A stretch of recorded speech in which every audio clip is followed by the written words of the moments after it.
Hey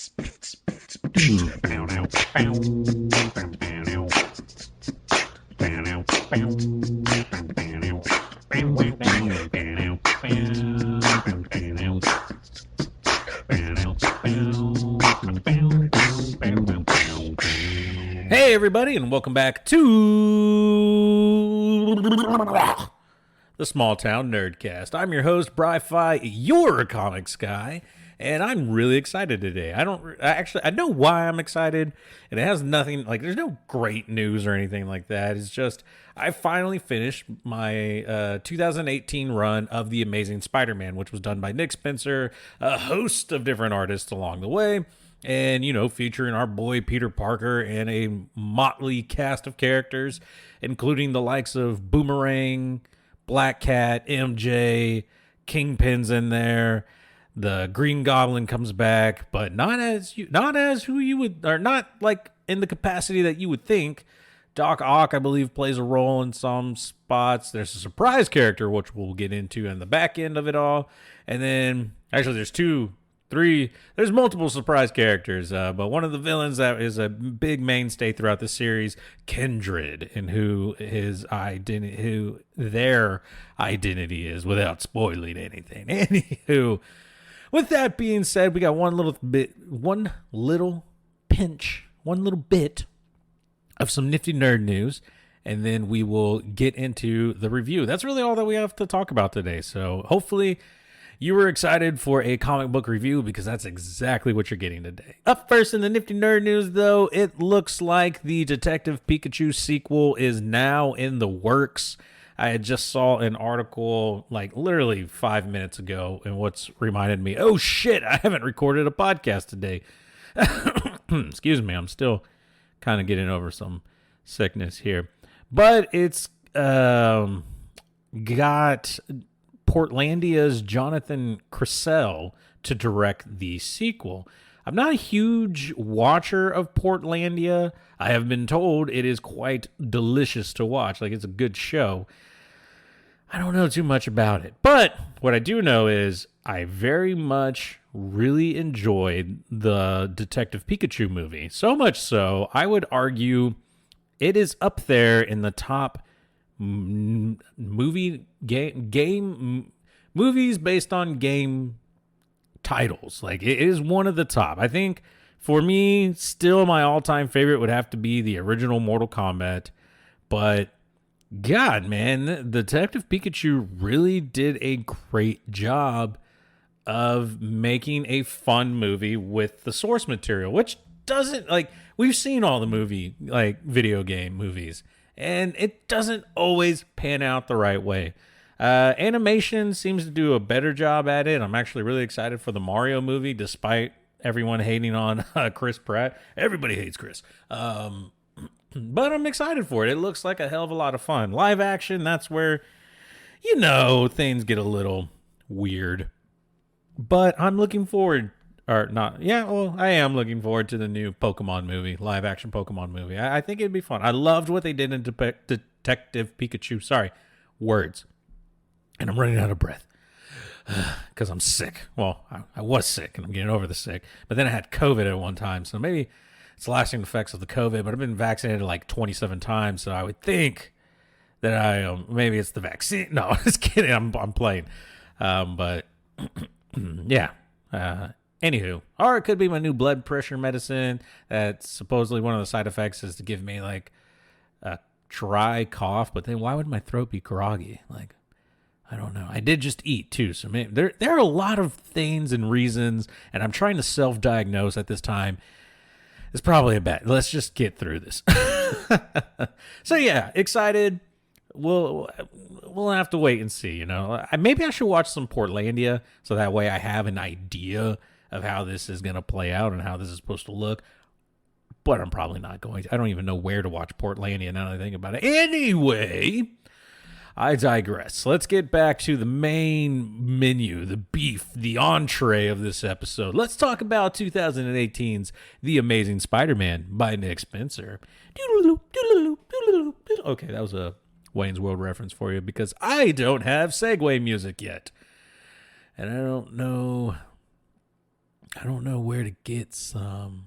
And the last one that I did, my friend did for me, and then I spliced it up to make it fit for what I wanted. And anyway, sorry, big breaths because I have sad baby lungs. Yeah. All right, let's get into it. So we've talked a bit about The Amazing Spider-Man. I've had, I think, at least 2 episodes dedicated to portions that I've read in that book.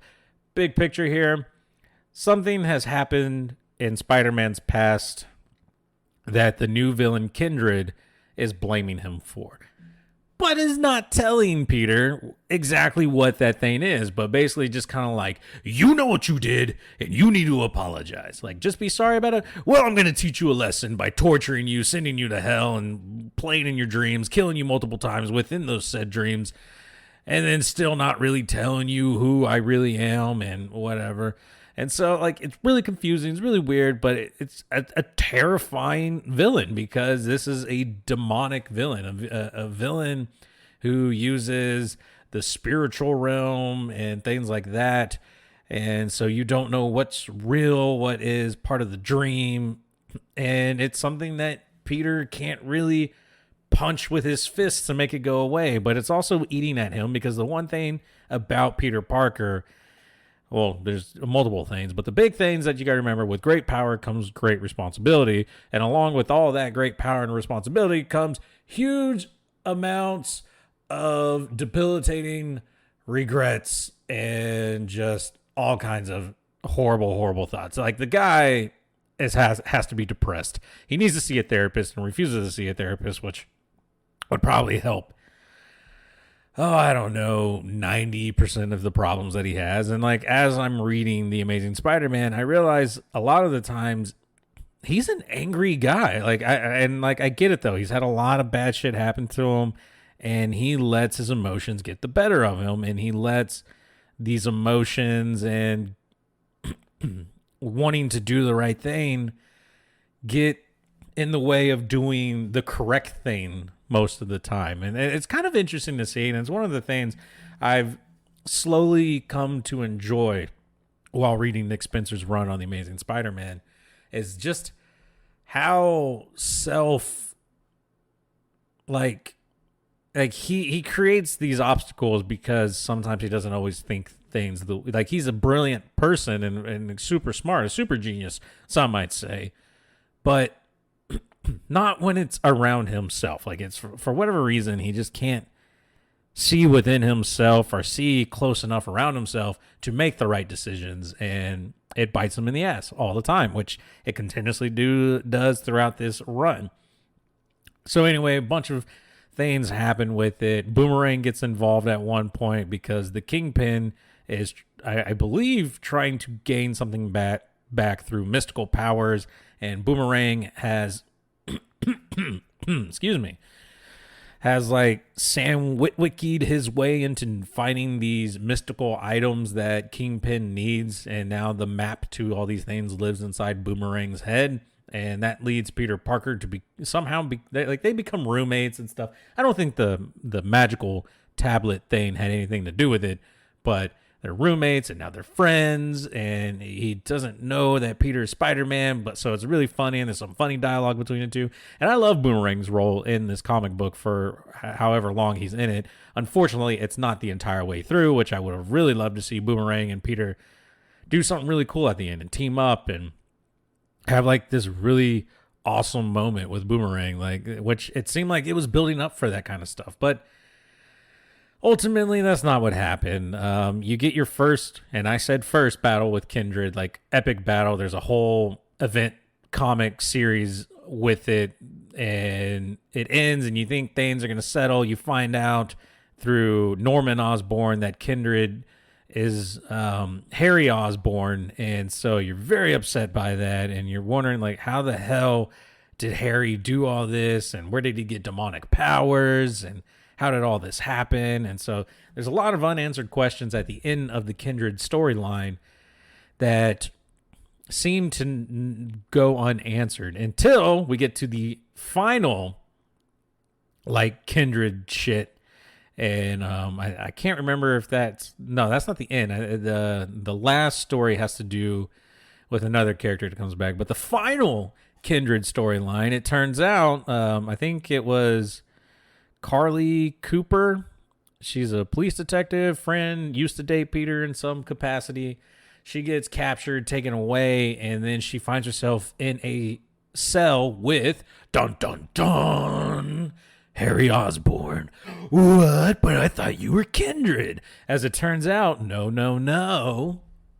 That was a switcheroo. I guess it turns out, like, during the Carnage stuff, Norman Osborn, who was infected, 1, with Carnage shit, and 2, with the Goblin serum still, believed Kindred to be his son. He felt kin to him, a kindred spirits, if you will. As it turns out, though, that was not quite the case. It turns out that Kindred was 2 people, and these 2 people where the son and daughter, the fake son and daughter, I might add, I guess clone or created in a lab son and daughter of Norman Osborn and Gwen Stacy, which, what the F? I had no idea this was a thing. I was grossed out for a couple of minutes. I looked it up and I grossed out even more. Barfed all over my keyboard. Had to get a new one. It was great and horrible all at the same time. But yeah, so it was like a lie that Harry or Norman, I can't even remember who. I think it was Harry, did to Peter to, like, just, I don't even know, piss him off, make him just an absolute horrible person, and created this fabricated story that Norman Osborn had impregnated Gwen Stacy. They had children. Then Stacy died, and Gwen Stacy, sorry, not her name. Her first name's not Stacy.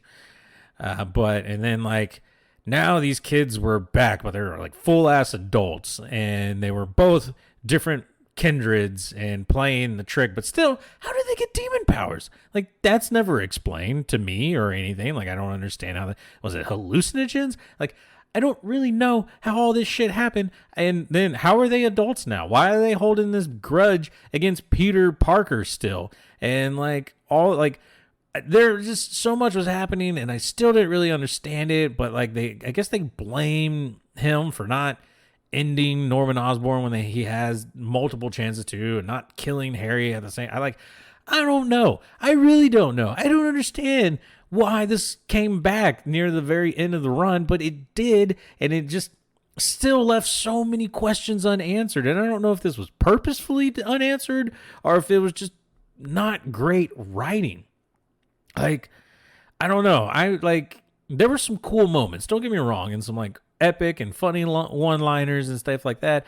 But like the whole Kindred thing, I don't think Peter comes out at the very end any different than when he went in. Like, yeah, I guess he feels bad because he knows he could be doing better as Spider-Man, I guess. I don't know. But that's what he always says. Like, that's always his thing, because...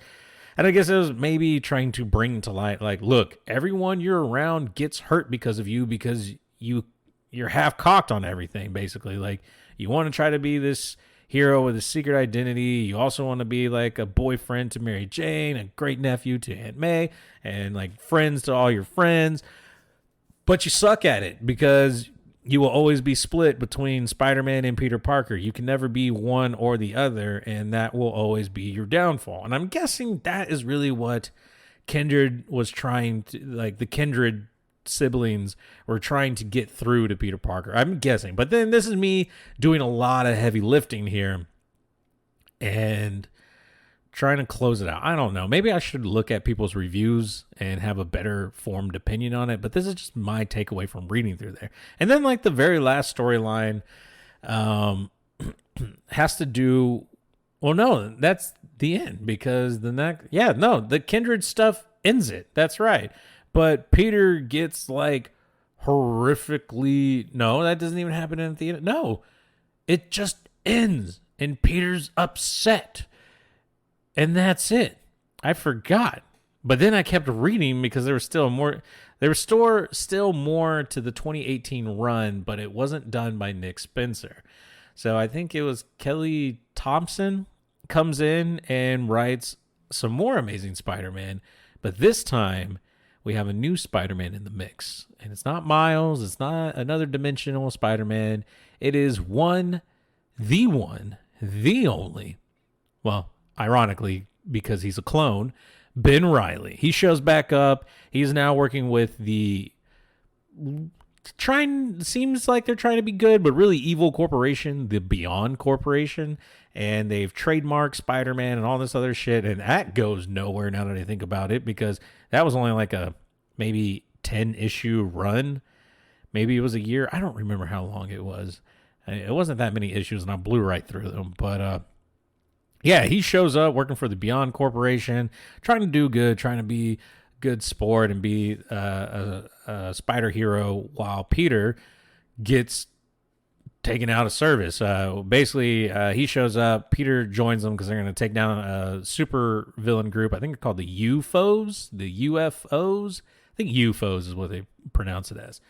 And one of the characters is like an X-ray monster. The other one has like crazy poison gas. And then they end up shooting their powers at the two Spider-Men, where Ben Reilly's suit is all upgraded tech suit and can protect him from all that shit.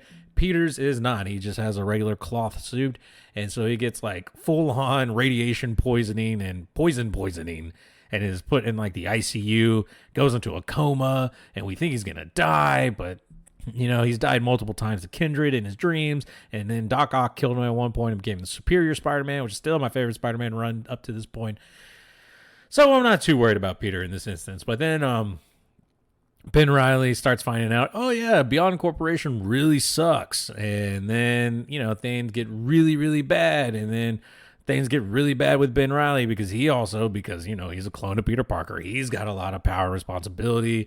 And then tons of regrets and feeling bad about himself and wanting to be Spider-Man, but not feeling like he's up to the task of being Spider-Man. And that sends him into a downward spiral. And then he starts taking away his memories so he can forget. And now he's just evil Ben Reilly again, because at one point he was evil when he was pretending to be the Jackal after he killed the real Jackal, when that Jackal kidnapped him and killed him and reborn him and killed him and rebirthed him hundreds and hundreds of times as a clone. And so, you know, that left kind of an emotional scar on Ben Reilly. But that's a whole lot of shit that kind of gets not really dealt with, but dealt with in this issue, or in this small run, this small little series.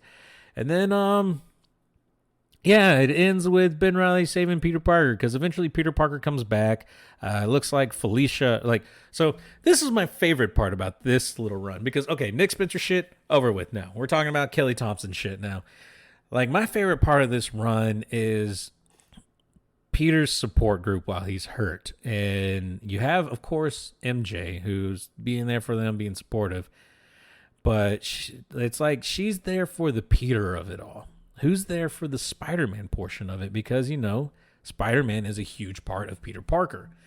And that's where the Black Cat, Felicia, and Captain fucking America step in. Yeah, I had no idea that I liked Captain America as much as I do in this run, but I love him, man. He shows up, he doesn't even play a huge part. He's really there just to help train and beat the dog piss out of Peter Parker, which I didn't even know he knew who Peter was. I didn't know he knew who Spider-Man was, because a lot of people didn't know. So I'm trying to catch up with who all knows now and things like that, and it just, whatever. Sorry, big breath, tiny lungs.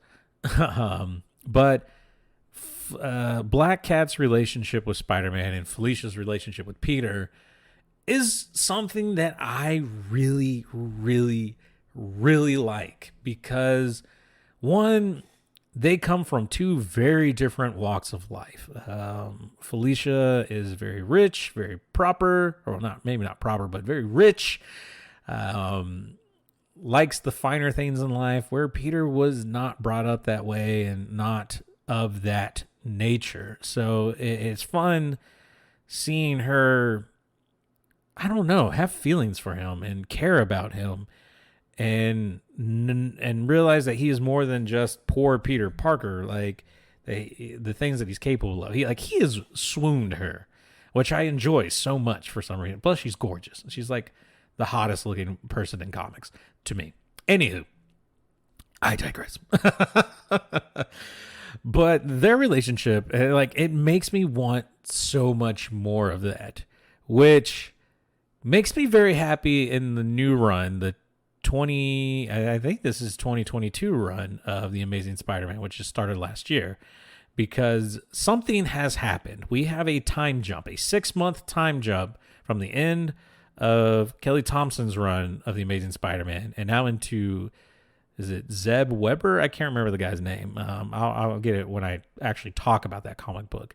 Something has happened in the 6 months from between these two runs, and we don't know what it is yet. I'm 3 issues in, maybe 4 issues in now, and I have no clue. But characters' relationships have changed, and like how they feel about each other, and friendships and locations, things have changed. And I want to know what the hell Peter Parker did to make these things change the way that they did. And I'm very interested in it. And I'm very, like, already so into this new story. So much more than Nick Spencer's run, which I'm not trying to say that Nick Spencer's run was a bad Amazing Spider-Man run, because it had a lot of fun things in it. I really love Boomerang's character. And like, I think that was the thing. I really loved the side characters in Nick Spencer's run more than I liked Peter Parker's character. And Kelly Thompson's run with Ben Reilly, I really liked Ben Reilly a lot, and I liked his storyline and his struggles and what's going on.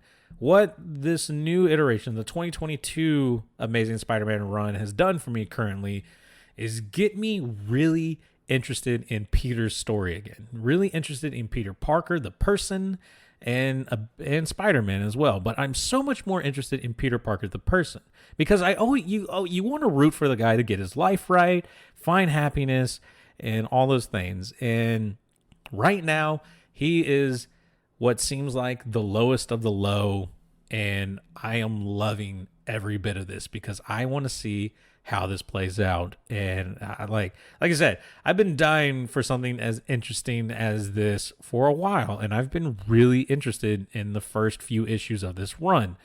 The only other time I can think about being so interested in a Spider-Man run was the Superior Spider-Man run, where we're following Otto Octavius pretending to be Peter Parker, like living as Peter Parker, trying to be Spider-Man, trying to be Peter Parker, trying to fix his life because he realized, oh, wow, Peter Parker, you're in a shit life. And that was fascinating to me, to get to see that and to get to see a new take on how Otto Octavius would react to Peter Parker's villains, Rogues Gallery. So that was really cool. And now I'm getting to kind of get a new appreciation for Peter Parker with this new run, and it's making me really enjoy it right now. So very excited, have a lot of hope for this new run, but we'll see how that plays out. As far as Nick Spencer's run, let's give it a review. I gave it a review. Let's give it a grade, like how we really feel about it. And this podcast, we've got very simple ratings for it. We either go by like atoms, electrons, like positive, neutral, or negative charge. And it's super simple. You either liked it and you want to share it with people, you either had no feelings about it, or you'll never touch the story again, you're not interested in it, negative. And for me, Nick Spencer's run, while it has some highs to it that I really enjoy, there's not enough there to make me want to go back. Like, there's not enough with Nick Spencer's run that keeps me engaged, keeps me interested. In fact, there's a lot of that story that I've pretty much forgotten because I didn't care too much about it. I didn't really care much for Cassius. What the fuck is not Venom? Oh god, why am I blanking? Carnage. There we go. Didn't care too much for Carnage. Making Norman Osborn, spoiler alert, a good guy, and getting rid of his goblin serum and all his evilness through Sin Eater and all that shit. Like, that was a whole storyline.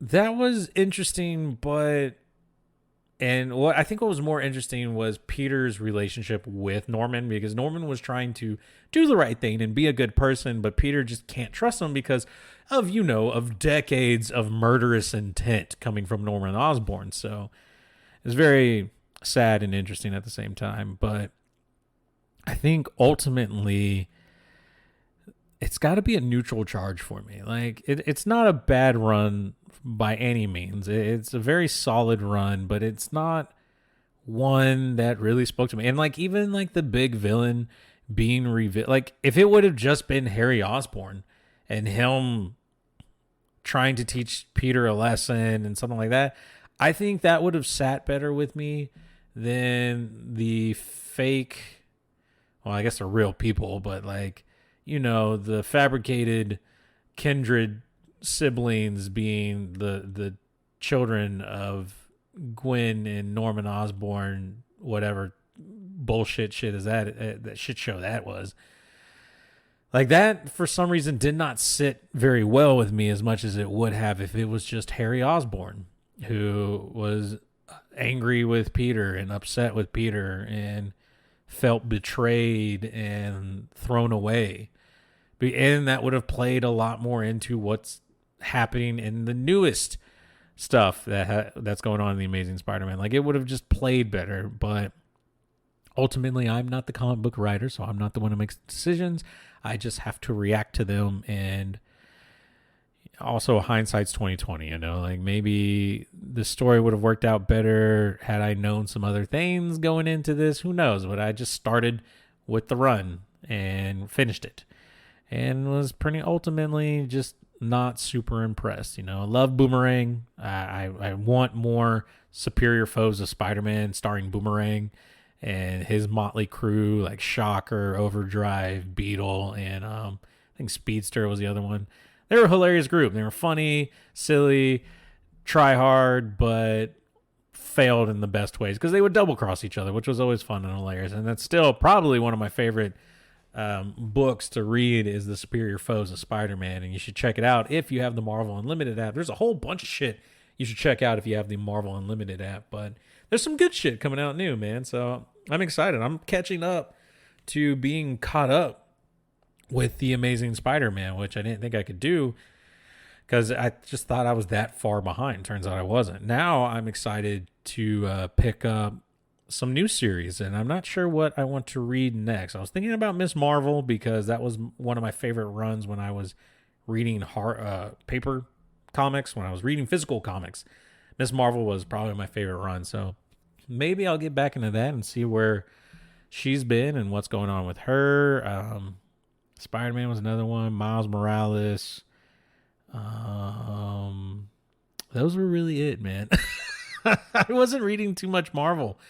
So, like, really, it's up to you guys. What do you want to hear me talk about? What do you want to hear me read after I finish the Amazing Spider-Man stuff? So, with that being said, guys, neutral charge on Nick Spencer's run.